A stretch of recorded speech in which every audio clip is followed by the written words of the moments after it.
बहुत समय पहले की बात है। एक छोटे से गांव में एक लकड़हारा रहता था। वह रोज जंगल में जाता और पेड़ों से लकड़ियां काटकर उन्हें बाजार में बेचता। उसकी मेहनत से उसका और उसके परिवार का गुजारा चल रहा था। एक दिन वह जंगल में लकड़ियां काट रहा था। अचानक उसकी कुल्हाड़ी हाथ से फिसलकर पास के गहरे पानी के कुएं में गिर गई। लकड़हारा परेशान हो गया। वह सोचने लगा, अब मैं क्या करूंगा?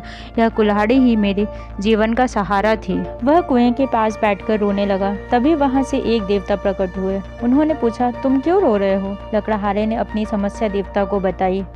देवता ने कहा, चिंता मत करो, मैं तुम्हारी मदद करूंगा। उन्होंने कुएं में जाकर एक सोने की कुल्हाड़ी निकाली और लकड़हारे से पूछा, क्या यह तुम्हारी कुल्हाड़ी है? लकड़हारे ने ईमानदारी से कहा, नहीं, यह मेरी कुल्हाड़ी नहीं है। देवता ने फिर से कुएं में जाकर एक चांदी की कुल्हाड़ी निकाली और पूछा, क्या यह तुम्हारी कुल्हाड़ी है?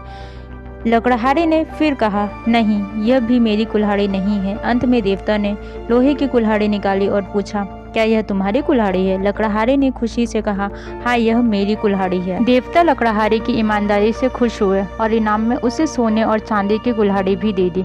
लकड़हारे ने उनका धन्यवाद किया और खुशी खुशी घर लौट आया। कहानी हमें सिखाती है कि ईमानदारी सबसे बड़ा गुण है। जब हम सच्चाई और ईमानदारी के साथ जीवन जीते हैं तो हमें उसका इनाम अवश्य मिलता है। आपके जीवन में भी ईमानदारी और मेहनत से आगे बढ़ने का प्रयास करें।